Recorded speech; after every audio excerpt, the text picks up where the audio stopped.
ऐतिहासिक शैवपीठ बृढ़ाखोल पाददेशरे 3 दिनिया बृद्धखोल महोत्सव शनिवार संध्यारे उद्घाटित होईछि। बृद्धखोल उन्नयन समिति सभापति तथा मत्स्य और पशु संपद विकास मंत्री गोकुलानंद मल्लिकଙ୍କ पौरोहित्यरे उद्घाटनी उत्सव अनुष्ठित होइथिला। ओडिया भाषा साहित्य और संस्कृति विभाग मंत्री सूर्यवशी सूरज उद्घाटन करिथिबा बेले अतिथि थिले खलिकोट विधायक पूर्णचंद्र सेठी, कवि सूर्यनगर विधायक प्रतापचंद्र नायक मंचासीन थिले। बुगुड़ा एनएसी अध्यक्ष चित्रसेन प्रधान, बीडीओ दूतीकृष पात्र, तहसीलदार तापस राउत, एसडीपीओ सुजित कुमार नायक, पूर्त विभाग अधीक्षण जंत्री सत्यरंजन परिडा जोग देइथिले। बुगुड़ा ब्लॉक कृति मेधावी छात्र छात्री पुरस्कृत कराजिबा सह दर्शकों मनोरंजन पई सांस्कृतिक कार्यक्रम परिवेशित होइथिला।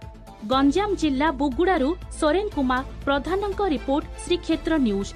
भव्य दिव्य आयोजन बुद्धखोल ऐतिह्य परंपरा संस्कृति इतिहास आउ थे पुनर्जीवित करिकी आसुवा पीढ़ी मध्य पुनर्स्थापित कर जो प्रयास माननीय मंत्री गोकुलानंद द्वारा करा निश्चित भाव में प्रशंसनीय। संपूर्ण कमिटीर कार्यकर्ता माने जो भाव में उत्सव को विशेष करने प्रयास करेष्ट धन्यवाद। ये अंचलर लोककला लोकनृत्य संस्कृति परंपरा को एक विशेष अवसर प्रदान करुवा मंच को धन्यवाद ज्ञापन करुँ। गंजाम जिला बुगुड़ा अंचल समस्त संस्कृति प्रेमी ऐतिह्य प्रेमी व्यक्ति विशेष को मोर शुभेच्छा शुभकामना। अंचल को आसिले किबळी निश्चित भाव में ये अंचलर ऐतिहासिक विशेषत्व रही।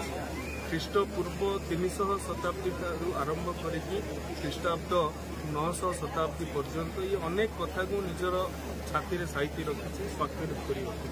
ये कथा को विश्व दरबार में जो भाव में पहुंचाइबार अच्छे देश भितर जो भाव में पहुंचाइबार अच्छे आम पहुंचाई ना।